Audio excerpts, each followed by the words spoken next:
Olá, e aí, já descansou? Vamos continuar? A gente estava na parte de que há o reconhecimento dos receptores celulares por é, proteínas virais, o que vai permitir a entrada do vírus. Então, as proteínas da superfície de um vírus, tanto dos vírus envelopados quanto dos vírus não envelopados, vai permitir a interação da partícula viral com receptores específicos das suas células hospedeiras. Isso faz com que o vírus consiga entrar na célula. E isso faz com que o vírus tenha especificidade pelas células que apresentam os receptores corretos. Tudo bem? Por exemplo, como é que você entra na sua casa? Utilizando a sua chave, não é isso? Batendo palma quando sua mãe está em casa, né? Quando sua mãe não está em casa, usando sua chave. Ué, mas se você não tem chave, por que você não entra em qualquer casa? Porque sua chave não é compatível com qualquer fechadura, não é isso? Sua chave é compatível com o cadeado do seu portão, com a fechadura da porta da sua casa. É a mesma coisa do vírus. O vírus tem chaves de entrada na célula. Só que essas chaves de entrada só são compatíveis para alguns tipos de fechadura. Então o que ele faz? Ele vai apresentando, ele vai testando essas chaves dos diferentes níveis, nos diferentes fechaduras das células. Então enquanto ele está circulante, acabei de comer uma comida estragada ou acabei de inalar um vírus. Esse vírus vai entrar no meu organismo, vai precisar percorrer o organismo pela corrente sanguínea até encontrar o grupo de células específicos para o qual suas chaves, suas proteínas de superfície, sejam compatíveis com as fechaduras, os receptores celulares, tá? Então, com as poucas estruturas virais, como as poucas estruturas virais atuam em conjunto com os componentes celulares para produzir um grande número de partículas virais. Esse processo é chamado de processo de replicação. Como é que um vírus invade a célula e de repente ele libera milhares de outros vírus? Por causa desse mecanismo de reconhecimento. Primeiro, eles usam as proteínas de superfície, seja as proteínas, os capsômeros, quanto as espículas, para reconhecer suas células hospedeiras. Então, o primeiro passo é o passo de ligação. O vírus liga-se à célula hospedeira e descarrega o seu material genético no interior da célula. Agora, existem diferentes mecanismos para esse processo. Esse processo pode acontecer da seguinte maneira: quando uma proteína induz a fusão da membrana que recobre o vírus, o envelope, com a membrana plasmática da própria célula. Então, a espícula sinaliza-se a um receptor específico. Esse receptor desencadeia na célula uma resposta que permite a fusão dessa membrana plasmática que ele roubou da última hospedeira com a sua própria membrana. Lembra do transporte de substâncias através de vesícula? Então, algumas células liberam mediadores químicos em vesículas. Essas vesículas elas são reconhecidas pelas células que devem receber o estímulo químico e permitem com que haja a fusão dessa membrana com a membrana plasmática, a membrana que compõe a vesícula com a membrana plasmática, liberando o conteúdo da vesícula no ambiente intracelular das células. Então, quando esse receptor aqui ele foi desenvolvido pela natureza, ele foi desenvolvido para ser uma ferramenta de obtenção de recursos para a célula. Então, quando a célula produz fator de crescimento, coloca numa vesícula e libera essa vesícula no ambiente, esses receptores foram evoluíram para reconhecer essa vesícula e internalizar o seu conteúdo, achando que seria fator de crescimento. O que acontece? Os vírus observaram esse fenômeno e utilizaram esse fenômeno para burlar o controle da célula do que entra e do que sai. Então, quando há a fusão do envelope na membrana, há a liberação do capsídeo no interior da célula. o material genético deixa o capsídeo ele é desmontado e a liberação do material genético no interior da célula. Esse processo é chamado de desnudamento. Anotem aí, desnudamento. É o processo onde há a desconstituição do capsídeo, permitindo com que o material genético do vírus seja disponibilizado no interior do citoplasma celular. Beleza? Então, lembrem que o capsídeo ele é uma ferramenta de proteção do material genético. Só que o capsídeo ele também isola o material genético viral de todos os componentes celulares que são necessários para o vírus. Então, quando o vírus ele precisa do capsídeo na parte externa da célula. Na parte interna da célula, o vírus não precisa mais do capsídeo, ele precisa disponibilizar o material genético viral para que ele possa ser replicado, ser utilizado pelos ribossomos para produzir as proteínas virais para fazer a continuação da replicação. Se o material genético continuasse dentro do capsídeo, esse processo, a continuação desse processo não seria possível porque o material genético permaneceria isolado. Tudo bem? Aqui, ó, nessa etapa, o vírus ele está vulnerável. Por quê? Porque no interior das células também existem enzimas que são capazes de quebrar o material genético. Tudo bem? Então, quando o material genético ele está exposto, ele pode ser utilizado pela célula, mas ele também está exposto à utilização, à degradação desse material genético antes da utilização. Então, o vírus ele tem uma grande chance de ser eliminado antes de começar a sua replicação, enquanto o seu material genético está exposto. Tudo bem? Então, esse período aqui, esse período de desnudação é crítico para a infecção viral, porque o vírus abre mão da segurança do seu capsídeo em troca do desenvolvimento da sua replicação, mas ele corre o risco de ter o seu material genético destruído, o que vai impedir a sua replicação. Então, esse processo aqui é um dos processos possíveis, onde o envelope se fusiona à membrana plasmática da célula hospedeira, permitindo que a partícula viral entre para o espaço intracelular. Outro processo é quando a proteína do vírus se liga a um receptor de superfície e esse receptor de superfície induz a uma fagocitose. Então, nesse processo, o que acontece? O vírus ele é internalizado ativamente pela célula. A célula emite os pseudópodes, faz o flóculo fagocitário e internaliza o vírus. Por quê? Porque ela entende pela ligação com um receptor específico que isso é uma partícula que deve ser fagocitada. O que leva o vírus para o interior da célula. O vírus sai dessa vesícula fagocitária e se apresenta no interior da célula, no espaço citoplasmático, onde ele vai passar pelo desnudamento e liberação do seu material genético. Existem outra forma de infecção celular que acontece pelo bacteriófago T4. Bacteriófago T4 não está muito relacionado à sofisticação com invasão, não. O que ele faz? Ele invade a célula, ele arromba a parede celular da célula utilizando a sua cauda, né? E perfura a membrana plasmática da célula e libera diretamente o seu material genético no citoplasma. Nessa circunstância, o desnudamento ocorre aqui, ó, as proteínas do capsídeo ficam fora do citoplasma, na parte externa da célula, enquanto que aqui, ó, todas as proteínas do capsídeo estão no interior da célula. Tá? As proteínas do capsídeo, elas vão ser importantes para alguma coisa? Não, Ruth, não. Elas são proteínas estruturais.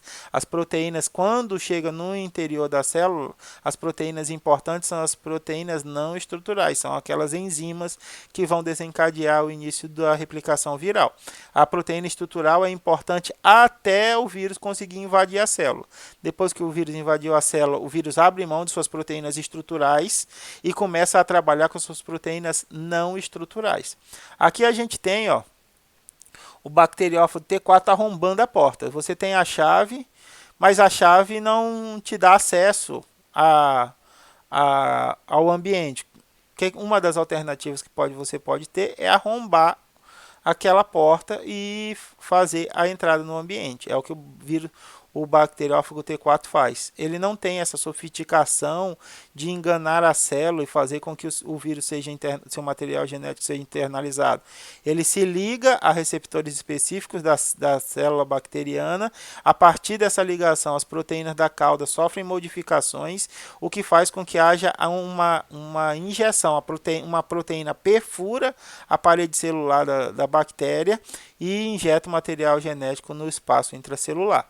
Então a gente tem aqui, ó, esse mecanismo varia de acordo com o vírus. Existem vírus que têm essa capacidade de indução de fusão da membrana celular com o envelope. Existem vírus que são capazes de induzir sua fagocitose e tem vírus que fazem a perfuração da parede celular das bactérias. Alguns injetam o ácido nucleico, como acontece aqui. Outros induzem endocitose ou fagocitose, o que faz com que o vírus passe do meio extracelular para o meio intracelular. Aqui a gente tem um detalhamento desses mecanismos.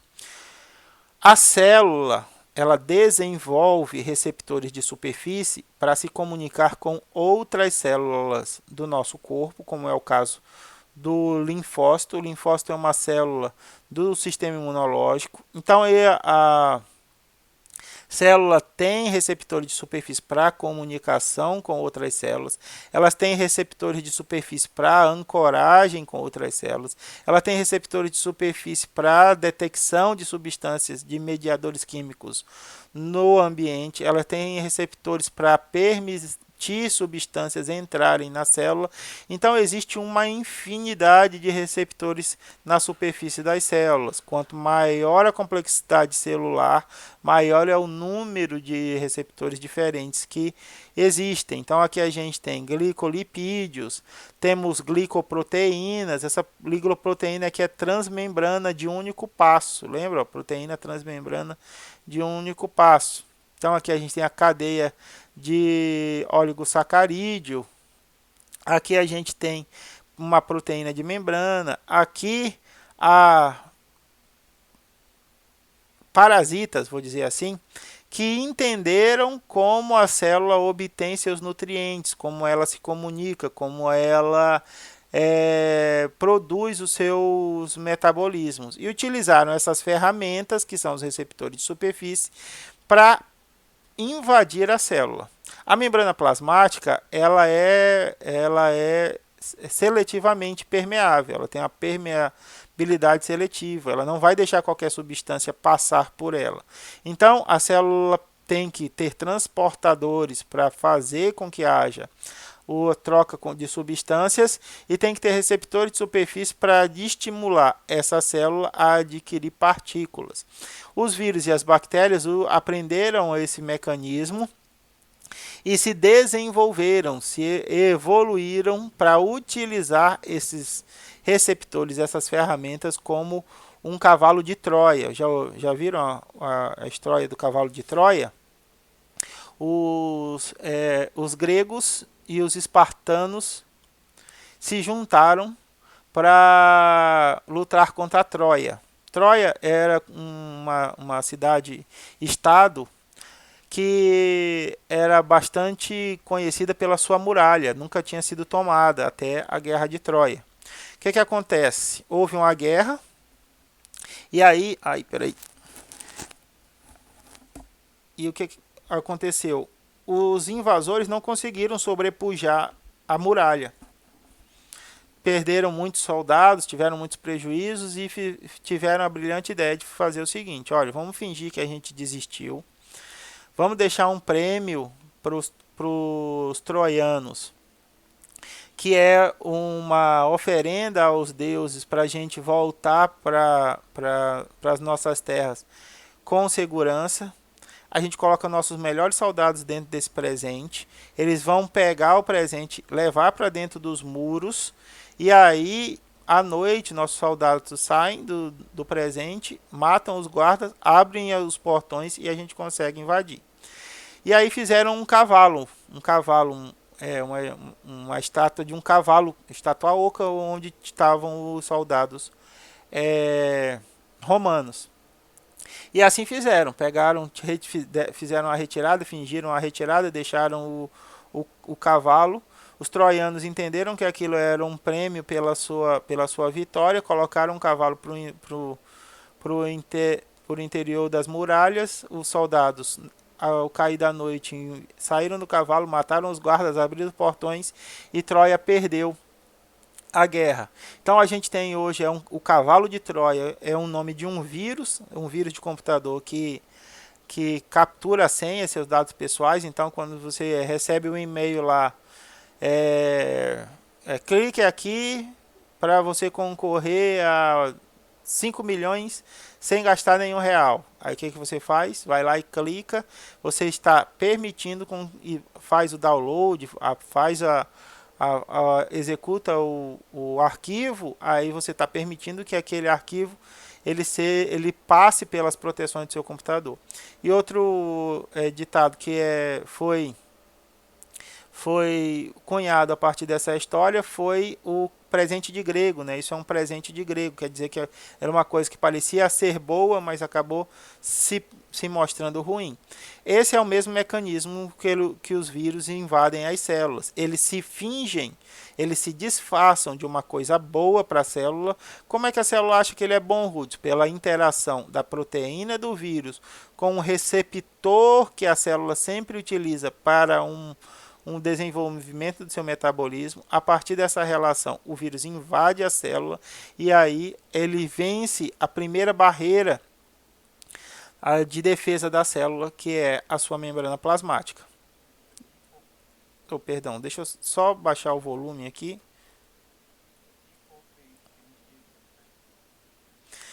Então aqui a gente tem o T4 vírus, né, o vírus T4, é o bacteriófago, que não tem essa sofisticação. O que ele faz? Ele usa proteínas da cauda aqui para se associar à parede celular ou à membrana externa das bactérias. A partir dessa associação, há uma modificação nas proteínas dessa cauda que faz com que haja a formação dessa agulha, desse tubo. Esse tubo ele é comprimido contra a parede celular das bactérias, o que faz com que haja a perfuração dessa parede celular.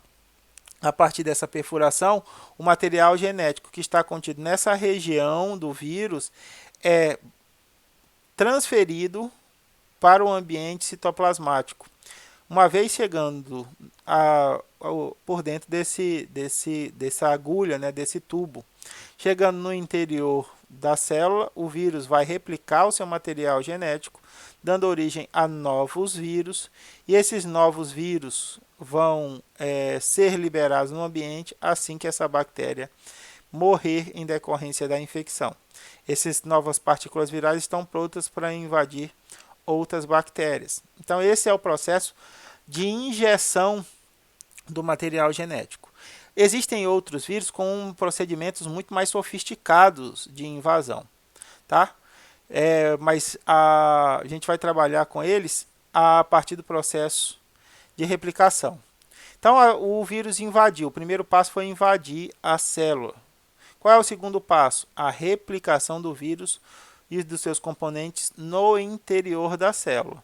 Então a reprogramação da célula para copiar o ácido nucleico viral e produzir as proteínas virais, e o hospedeiro fornece os nucleotídeos, que são os componentes básicos para o material genético viral, os aminoácidos, que são os componentes básicos das proteínas dos vírus, as enzimas e todas as organelas necessárias para a constituição de novas partículas virais.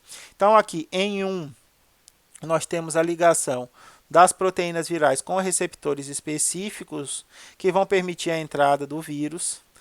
Em 2, a gente tem a replicação do vírus, a multiplicação tanto do material genético quanto das proteínas. Aqui a gente tem o retículo endoplasmático rugoso, associado aos ribossomos. O material genético viral invadiu o núcleo, se fundiu ao núcleo, ao material genético celular. O material genético viral foi transformado em RNA mensageiro. A partir disso, o RNA mensageiro foi lido para produzir proteínas dos vírus. E aí a montagem dos vírus para a saída dessa célula. Então, no primeiro passo, a ligação do vírus à sua célula hospedeira, que se dá de maneira específica por causa das proteínas virais de superfície ou dos capsômeros ou as espículas. No segundo passo, a replicação dos componentes virais, a multiplicação desses componentes, tanto do material genético quanto das proteínas. O terceiro passo é a montagem dessas partículas virais, dessas novas partículas virais. Então, a gente tem a produção tanto de material genético viral quanto de proteínas virais. Então, aqui em 1 a gente tem a internalização, em 2 a gente tem a replicação, a multiplicação desse material genético e a produção das novas proteínas. E agora em 3 nós temos a união entre o material genético viral e suas proteínas que constituem o seu capsídeo. Ok? É nesse momento aqui em que o capsídeo pode errar e pegar o material genético bacteriano, internalizar o material genético bacteriano para produzir o processo de recombinação que a gente chama de transdução. Lembra lá? É nessa etapa aqui de montagem dos vírus. A partir da montagem dos vírus, os vírus estão competentes, eles estão aptos para sair das células hospedeiras para infectar novas células. Então, o primeiro processo é a ligação e invasão. O segundo processo é a replicação, a multiplicação, tanto do material genético viral quanto das proteínas virais. O terceiro passo é a montagem das novas partículas. No quarto passo, nós temos a saída da célula hospedeira. O vírus já está montado. Ele já passou invadiu, passou por um processo de replicação, material genético sendo replicado, suas proteínas sendo produzidas, houve a montagem de novas partículas virais. Agora a gente vai ter o release, a liberação desses vírus, a saída dos vírus ativos para o ambiente, tá? Então é o último passo. Vejam só que a gente tem aqui um RNA mais e um RNA menos aqui. O que é isso? Esse é um ponto que é bastante interessante para nós trabalharmos, que é o censo do material genético dos vírus. Existem vírus com censo positivo e existem vírus com censo negativo. Anotem aí, material genético viral, censo positivo. Material genético viral, censo positivo. Quando a informação genética para a produção das proteínas estruturais e não estruturais de um vírus está contido no seu material genético. Ponto. Beleza? Então imaginemos lá, eu tenho um DNA de fita simples, um vírus de DNA de fita simples. Esse vírus de DNA de fita simples pode ser senso positivo ou ele pode ser senso negativo. Eu posso ter um vírus de RNA também, fita simples, que é senso positivo ou senso negativo. No caso de ser senso positivo, o material genético que está dentro do vírus já contém a informação genética. Ele pode entrar na célula e esse DNA já pode ser transcrito em RNA para fazer a tradução dos vírus. E o vírus de senso negativo, anotem aí, material genético viral, senso negativo. Quando a informação genética para a produção de proteínas estruturais e não estruturais de um vírus está contido na fita complementar ao material genético viral. Ponto. Isso quer dizer o quê? Que o meu DNA de fita simples ou o meu RNA de fita simples não contém nenhuma informação para a produção das proteínas estruturais e não estruturais dos vírus.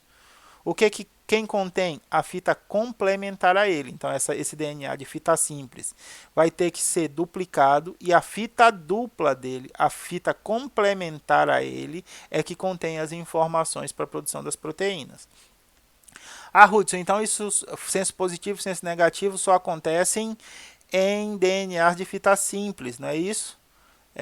Seja RNA ou DNA, exatamente, porque vírus de DNA fita dupla e vírus de RNA de fita dupla já contém as duas fitas, então uma delas vai ter a informação para a produção das proteínas estruturais e não estruturais do vírus. Então, quando você tem aqui, vírus RNA positivo e RNA negativo, a gente diz que o vírus é senso positivo ou o vírus é senso negativo. Tudo bem?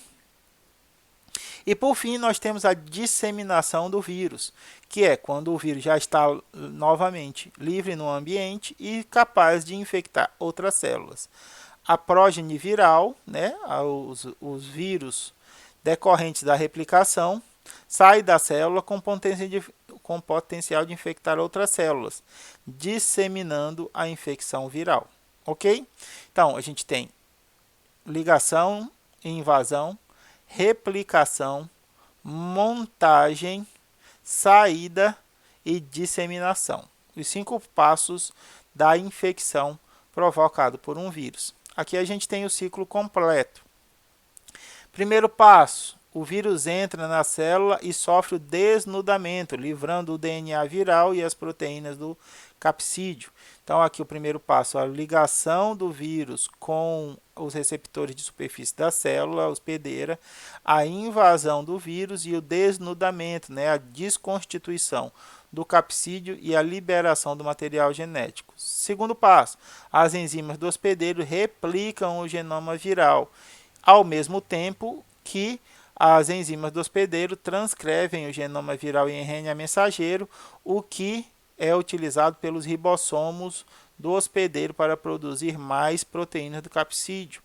Esse elemento, passo 3 aqui, pode acontecer também utilizando as proteínas não estruturais do vírus. O vírus é capaz de, utilizando suas proteínas não estruturais, fazer esse passo intermediário aqui também.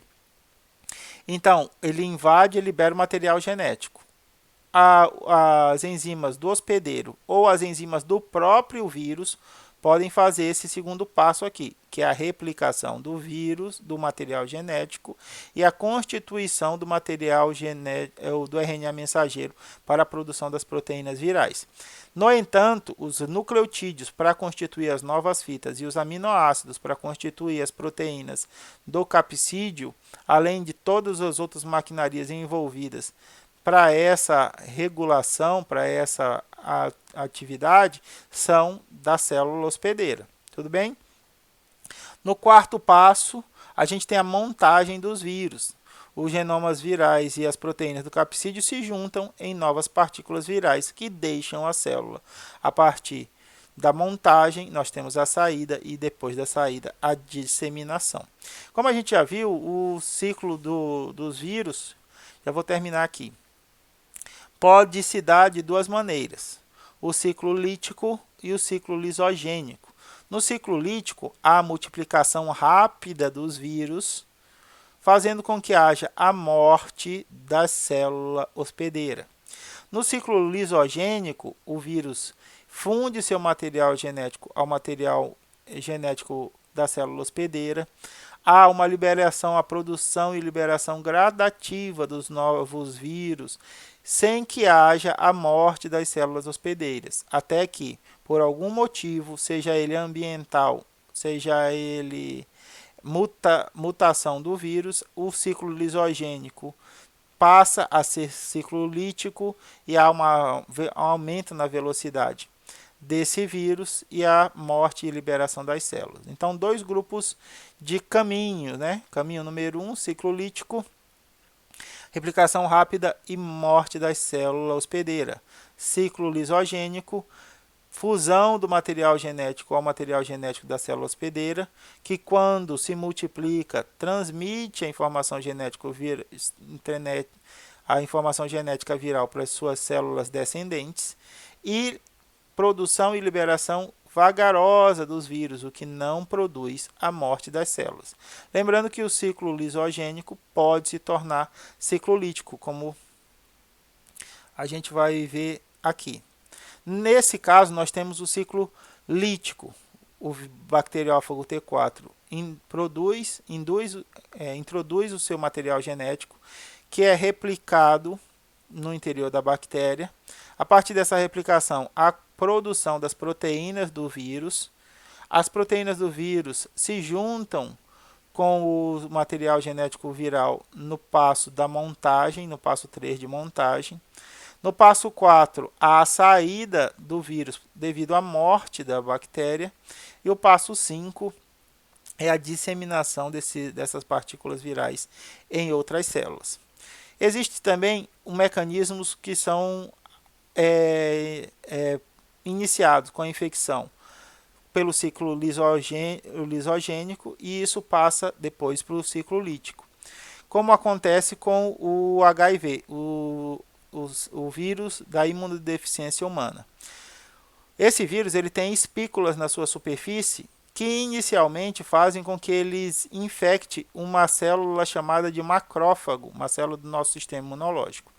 A partir da interação entre o GPI 120 e o receptor CD4 do macrófago, a internalização do vírus, o desnudamento do vírus, e aí o material genético do vírus, que é um RNA de fita simples, passa por um processo de transcrição reversa, pela transcriptase reversa do vírus, que transforma RNA em DNA de fita simples e depois a própria transcriptase reversa tem a atividade de DNA polimerase, deixando esse material genético fita dupla. O material genético de fita dupla invade o núcleo, se funde ao genoma da célula hospedeira e as enzimas da célula hospedeira transcrevem o DNA viral em RNA mensageiro viral. Esse RNA mensageiro vai ser utilizado pelos ribossomos para produzir as proteínas do vírus, que vão se ligar à membrana, aqui as espículas, vai haver a montagem do novo vírus envelopado e a liberação. Como essa montagem é lenta, esse macrófago aqui ele não morre.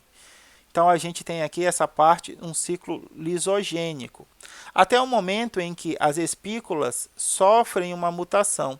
Então aquela nossa IgP 120 sofreu uma mutação e está liberando o vírus com outras características de interação. Essa IgP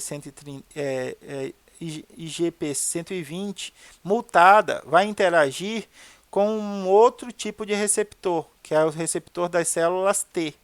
Esse processo vai acontecer novamente o desnudamento, a produção das partículas virais, só que agora toda vez que a célula for liberar o vírus, ela morre. Então aqui a gente tem um ciclo um ciclo lítico ou um ciclo lisolítico. Então, o vírus do HIV, ele começa com um vírus, um ciclo que a gente chama de lisogênico, onde ele infecta o macrófago e ele libera vagarosamente partículas virais no organismo. Esse processo que a gente chama de janela imunológica, é o período em que você não consegue detectar o vírus circulante no seu organismo, porque a concentração dele é tão pequenininha que não é detectável nas amostras, tá? A partir dessa multiplicação, o vírus vai sendo infectado, vai infectando outros macrófagos, outros vão produzindo mais vírus, até gerar uma contaminação disseminada nos macrófagos, mas os macrófagos não morrem, eles continuam produzindo as suas atividades. Quando há uma mutação no vírus, na proteína que é responsável por identificar quais são as células responsáveis por sua replicação, as suas células hospedeiras. Quando essa mutação acontece, o vírus passa a infectar um outro grupo de células, chamado de linfócitos TCD4. Nessas células, os vírus se multiplicam com muito mais velocidade, o que provoca a morte dessas células, fazendo com que o ciclo lisogênico passe a ser um ciclo lítico. Tudo bem, meus amores? Espero que todos vocês estejam bem.